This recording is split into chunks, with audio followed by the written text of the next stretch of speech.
இரத்தகாரகன், யுத்தகாரகன், சகோதரகாரகன் என்றெல்லாம் சொல்லக்கூடிய செவ்வாயை ராசிநாதனாக கொண்ட விருச்சிக ராசி அன்பர்களே, இந்த 2024 அப்படிங்கிறது எந்த ஒரு யூடியூபோ இல்லை சோஷியல் மீடியாவோ இல்லை ஒரு பேப்பரில் பார்க்கக்கூடிய பலன்களோ எதை பார்த்தாலும் இந்த அர்த்தாஷ்டம சனியை ஒரு பெரிய ஒரு விஷயமாக சொல்கிறாங்க. இப்போது அஷ்டமத்து சனி, கடகராசிக்கு அஷ்டமத்து சனி, விருச்சிக ராசிக்கு அர்த்தாஷ்டம சனி, மகரம், கும்பம், மீன ராசிக்காரர்களுக்கு 7 நாட்டு சனி, இது எல்லாம் போயின்ட்டுருக்கு இல்லையா. இப்போ இவங்க எல்லாருக்குமே ஒரு விஷயம் சொல்கிறேன், நீங்கள் பயப்பட வேண்டாம். ஏன்னா சனி பகவானை பொறுத்தவரை ஜீவாதார பிரச்சனைகளில் கை வைக்க மாட்டார். ஜீவாதார பிரச்சனைகள்னால் என்ன?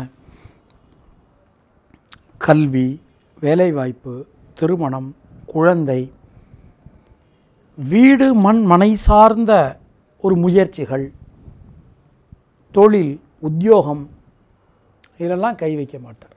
ஆனால் இதிலெல்லாம் சின்ன சின்ன பிரச்சனைகள் வரும்.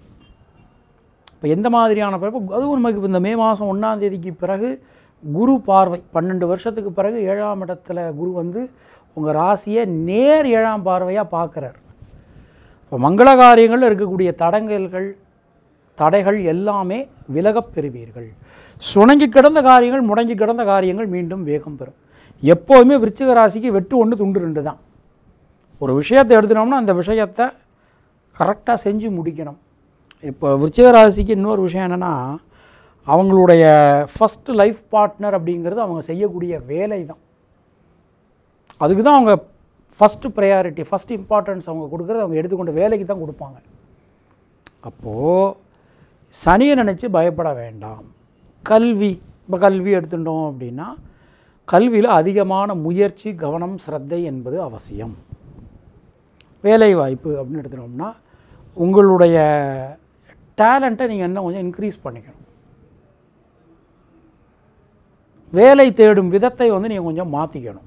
புதுசாக வேலை தேடுறவங்க அப்போது உங்கள்கிட்ட இன்னும் உங்களை நீங்கள் எப்படி மெருகேற்றிக்கலாம் அப்படிங்கிறத நீங்கள் பார்த்துக்கணும்.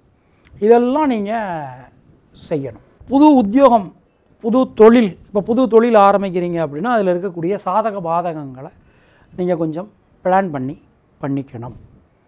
நியூ இன்வெஸ்டர்ஸ் கிடைப்பாங்க, அதிலலாம் எந்த பிரச்சனையும் கிடையாது. திருமணம் சம்பந்தமான விஷயங்கள், திருமணம் சம்பந்தமான முயற்சிகளில் ஈடுபடும் போதெல்லாம் கொஞ்சம் கவனத்தோடு ஈடுபடுறது உங்களுக்கு நல்லது.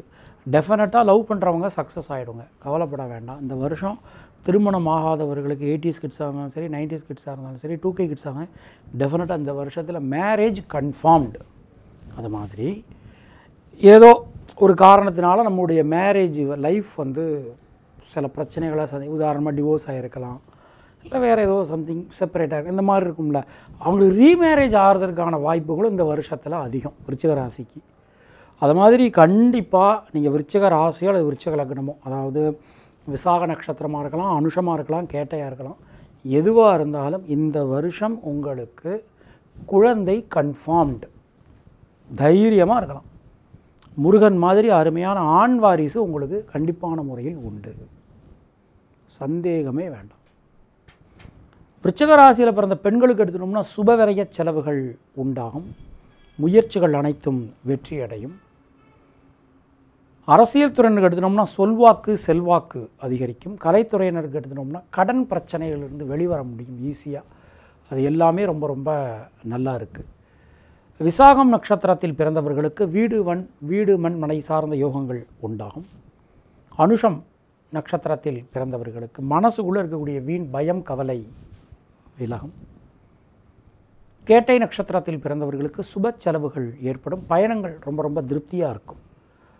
தினசரி குலதெய்வ வழிபாடு செய்து வருவது உங்களுக்கு சிறந்த பரிகாரம். உங்களுடைய அதிர்ஷ்டமான எண்கள் 3, 6, 9. அதிர்ஷ்டமான நிறம் நீலம் மற்றும் சிவப்பு. உங்களுக்கும் உங்கள் குடும்பத்தினருக்கும் இறைவன் நீண்ட ஆயுளையும் நல்ல ஆரோக்கியத்தையும் வழங்கட்டும் என இறைவனிடம் நான் வேண்டுகிறேன், பிரார்த்திக்கிறேன், ஆசீர்வதிக்கிறேன். மீண்டும் நாம் அடுத்த பதிவில் சந்திக்கலாம். அதுவரை உங்களிடமிருந்து விடைபெறுவது பரம்பரை ஜோதிட மிராசு பெருங்குளம் ராமகிருஷ்ணன். இணைந்திருங்கள் மெட்ரோ மெயில் சேனலுடன். நன்றி, வணக்கம்.